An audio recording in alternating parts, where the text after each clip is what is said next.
bahwa Allah itu penuh kasih, Allah itu luar biasa. Saya bilang tidak perlu penglihatan, karena apa? Alkitab ini sudah cukup, sudah lengkap mengatakan itu.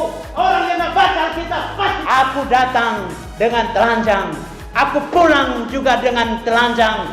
Terpujilah Tuhan. Sanggup enggak?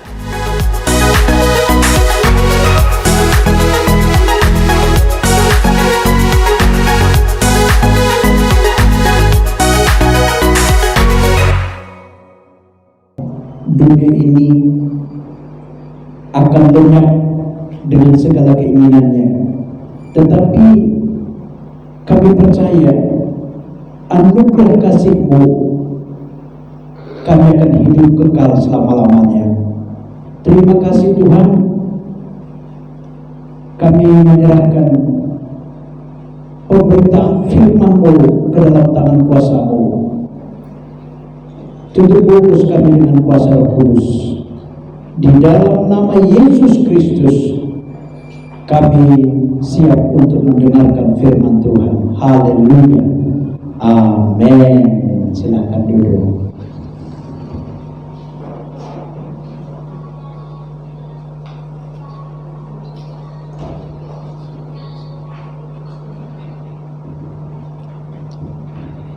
Shalom. Ini sebelah kanan saya sepertinya nggak ada suara. Sekali lagi shalom. Shalom. Sama aja. Ya, kita yang dikasih oleh Tuhan. Ya, saya akan memberikan tema kepada kita.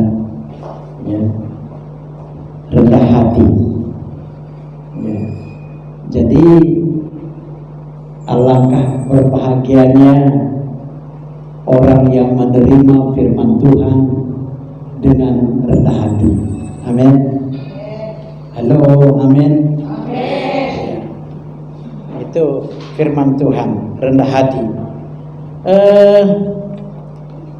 Kita akan baca dulu Alkitab di dalam 1 Petrus pasal 5 ayat yang ke-6 sampai 11. Kita baca sama-sama dari ayat yang ke-6 sampai ayat yang ke-11. Pelan-pelan aja kita bacanya supaya kita nikmati sabda Tuhan. 1, 2, 3.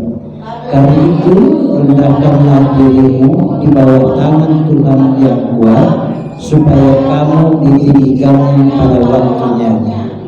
Serahkanlah segala kekhawatiranmu kepadanya, sebab Ia yang memelihara kamu. Sadarlah dan berjaga-jagalah lawan musuh iblis. Berjalan keliling sama seperti singa yang mengaum-ngaum dan mencari orang yang dapat ditelannya. Lawanlah dia dengan iman yang teguh, sebab kamu tahu bahwa semua saudaramu di seluruh dunia menanggung penderitaan yang sama.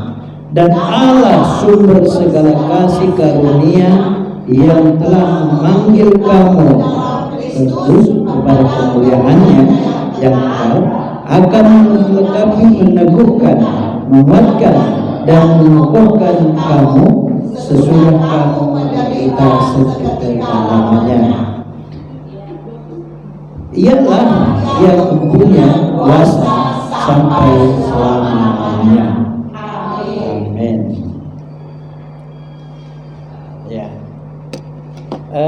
Menurut ayat ini tadi, ya, ayat yang ke-11 terutama dulu, siapa yang punya kuasa? Ya. Siapa yang punya kuasa? Allah. Iya. Kata iya, ialah, iya, bukan ialah kata bahasa Indonesia. Iya, lah, ya kan? kata ia itu huruf besar, berarti Yesus Kristus. Sampai kapan? Sampai berarti semua kuasa sudah di tangannya. Coba di dalam Matius 28 ayat 18 dikatakan apa? Kita baca ya. 1, 2, 3. Yesus mendatangi mereka dan berkata, "Kepadaku telah diberikan segala kuasa di surga dan di bumi."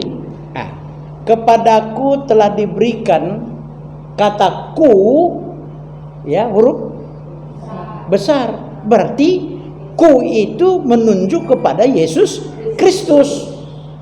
Kepadaku telah diberikan segala, kalau katanya segala itu meliputi apa? Ya semuanya. Kepadaku telah diberikan segala kuasa di mana? Selain di sorga dan di bumi, di mana lagi ada tempat? Tempat orang mati aja ada 4 tempat. Di laut, kerajaan maut, dan di mana? Halo? Ya, tidur kita. Halo? Dan Firdaus. Ada 4 tempat loh. Kalau tempat kehidupan di bumi dan di sorga. Kehidupan manusia. Kalau mau tempat di kerajaan setan, di kerajaan maut. Ya. Itu di kerajaan maut. Nah, jadi kita yang dikasih oleh Tuhan. Berdasarkan ayat dari 1 Petrus pasal 5 ayat yang ke-6 sampai ke-11 dikatakan segala kuasa di surga dan di bumi sudah ada di tangan Tuhan Yesus. Itu sejajar pada Matius 28 ayat 18 sejajar dengan 1 Petrus pasal 5 ayat yang ke-11. Itu sejajar. Ya. Nah, jadi kita yang dikasih oleh Tuhan Yesus, keahlian setan atau keahlian iblis supaya kita mengantisipasi terus. Keahlian kuasa gelap setan, ya, itu keahliannya itu berbohong.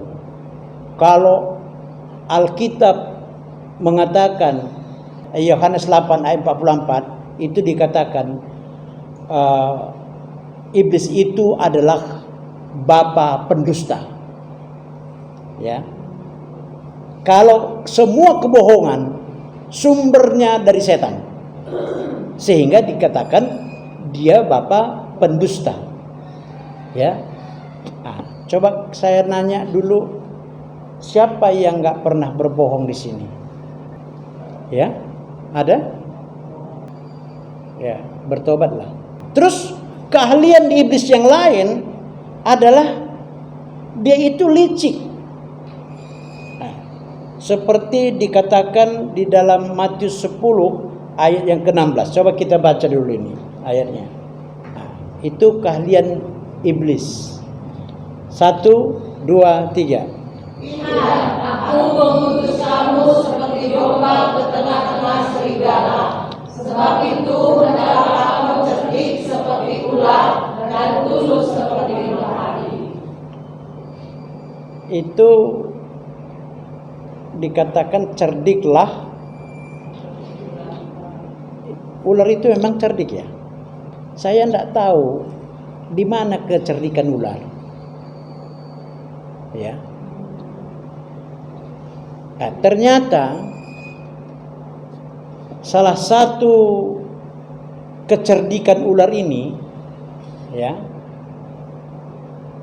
dia bersembunyi di tempat aman. Lalu kalau kita ganggu, dia secepat kilat menghantam. Ya, makanya hati-hati dengan ular. Ya, hati-hati dengan ular. Cerdiklah seperti ular, tuluslah seperti. Kenapa dikatakan tulus seperti merpati? Apa karena bulunya itu putih? Ya, itu kantor pos itu lambangnya apa? Kenapa lambangnya merpati?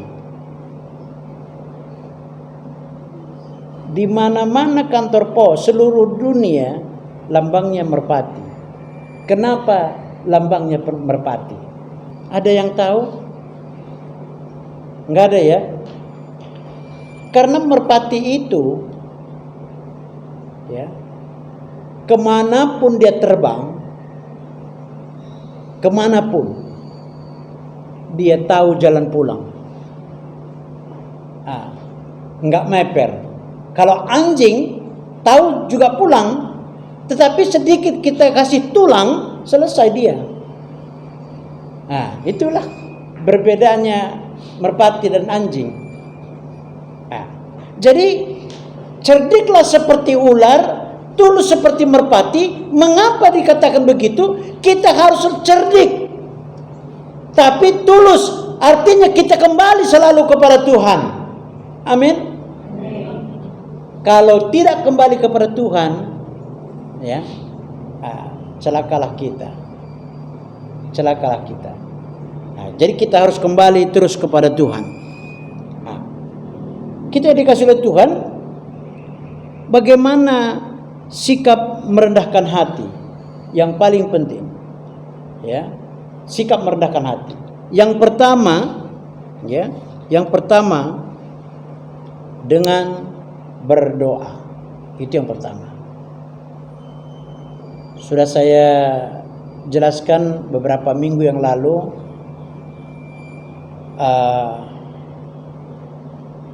berdoa itu diawali harus dari membaca Alkitab. Baca dulu Alkitab, baru angkat pujian, baru dengan kata-kata, ya, baru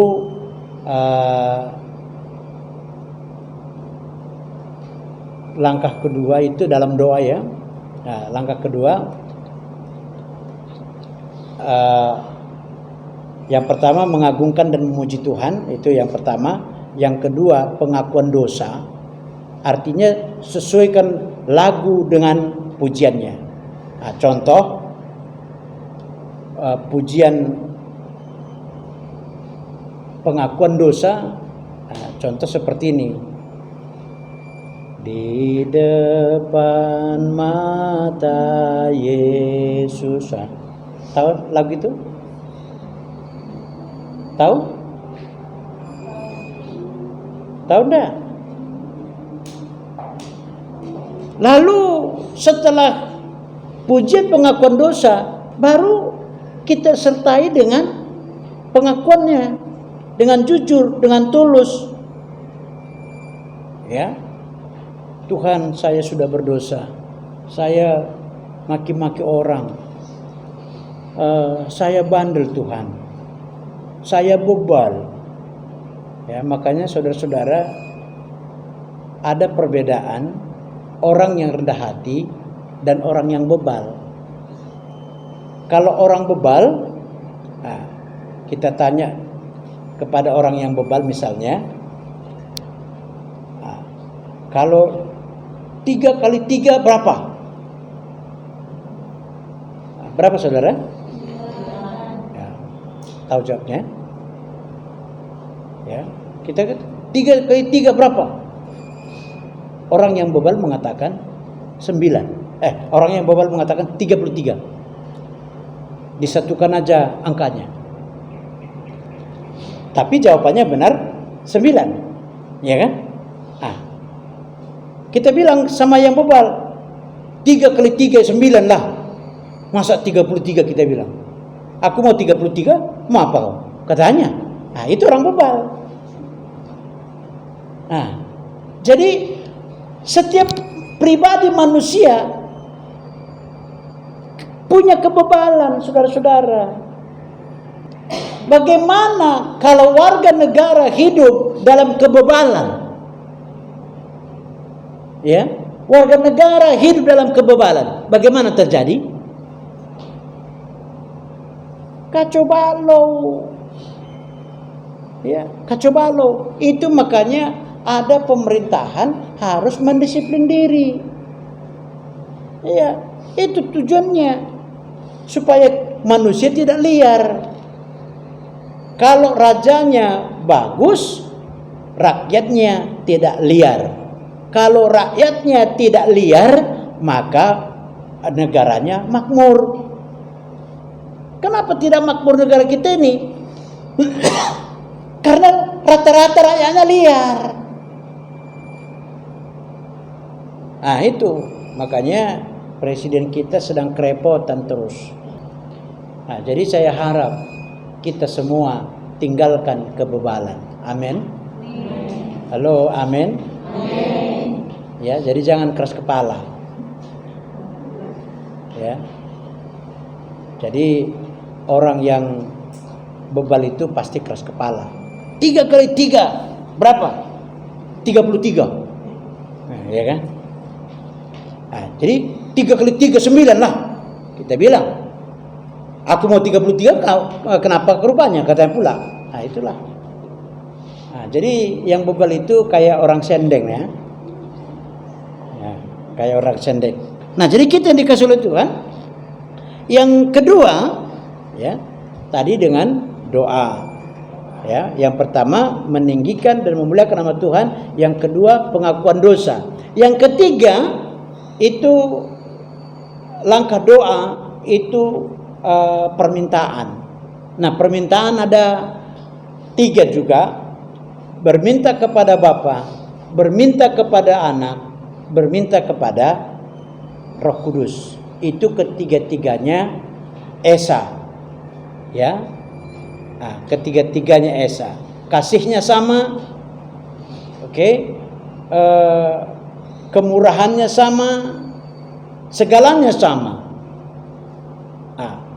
Oleh karena itu, alamatkanlah doa Anda sesuai dengan permintaan. Kalau pengakuan dosa, itu minta kepada Yesus. Kalau Anda mau jodoh, kalau mau cepat menikah, minta kepada Bapa. Karena Yesus nggak pernah menikah. Ya. Jadi kalau permintaannya hikmat, keberanian, minta kepada Roh Kudus. Ya, minta kepada Roh Kudus. Jadi jangan minta kepada Bapa. Ya. Bapa, berikan aku kepintaran. Berikan kepadaku keberanian. Maka Bapa bilang, tidak tugasku, tidak tanggung jawabku. Ya. Maka sia-sialah kita meminta. Ya. Makanya alamat doa pun harus jelas. Ya, harus jelas. Jadi udah cara pertama dengan berdoa. Yang kedua, bersabar. Ya, yang pertama tadi apa? Yang kedua, bersabar ini sangat dahsyat sebenarnya kalau kita mempunyai karakter bersabar. Bersabar bukan berarti nggak bisa marah. Marah bukan berarti mendatangkan dosa. Ada marah nggak mendatangkan dosa? Ada enggak? Jawablah saya. Ada dosa, Ada marah yang enggak mendatangkan dosa? Iya. Enggak ada jawabannya. Ya. Jadi bersabar bukan berarti tidak marah. Cuma marahnya harus menggenapi firman Tuhan. Menggenapi firman Tuhan maksudnya mendatangkan pertobatan bagi orang yang dimarahi. Ya. Makanya saya selalu marah-marah. Ya. Tetapi yang saya marahi nggak mengerti juga.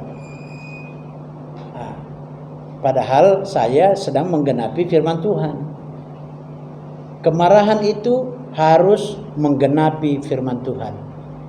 Kalau marah-marah tidak boleh. Ya, kalau marah boleh. Ya, kalau marah-marah yang nggak boleh. Kalau marah-marah segala sesuatunya ditendang. Ya. Jadi kalau sudah ditendang, memang ada kepuasan sendiri. Ya, ada kepuasan sendiri. Nah, jadi kita yang dikasih oleh Tuhan Yesus bersabar. Ya, itu bersabar itu adalah salah satu dari kasih. Ya, pertama kasih itu apa? Sabar. Lalu yang kedua tadi, pertama sabar, kedua itu prakteknya yang penting, rendah hati. Jadi kasih itu bersabar, rendah hati, ya, tidak cemburu. Nah, jadi mari kita praktekkanlah sama-sama. Kalau kita sama-sama mempraktekkan kasih itu, saya kira kita semua akan diberkati. Di tahun 2021 ini, ya, ini banyak orang semakin menipis kesabarannya, ya, semakin menipis. Nah, jadi bagaimana supaya tidak semakin menipis kesabarannya? Ya, banyak berdoa, banyak membaca Alkitab. Nah, hanya itu caranya, tidak ada cara yang lain. Ya. Jadi kalau kita dengarkan nasihat orang, itu bikin tambah emosi. Nah, tapi kalau kita mendengarkan firman Tuhan, nah, pasti tidak emosi. Oke. Nah, yang ketiga, yang pertama tadi apa? Berdoa. Yang kedua, yang ketiga apa?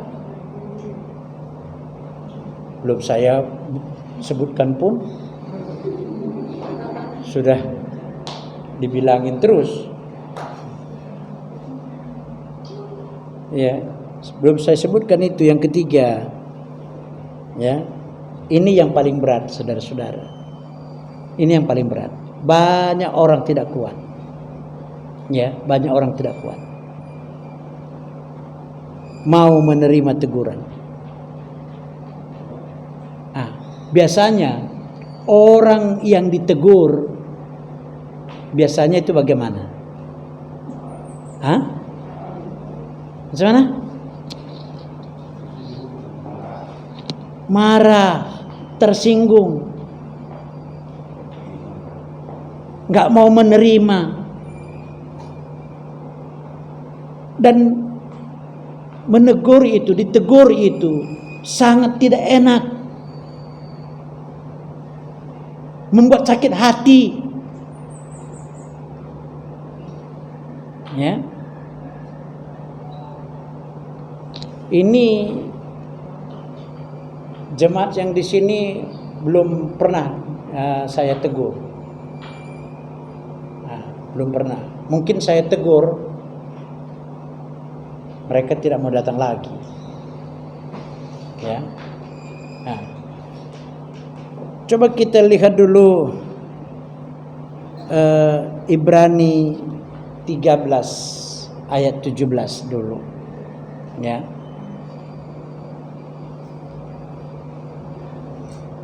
Ini berbicara tentang pemimpin, ya. Kita baca dulu sama-sama, oke? 1, 2, 3.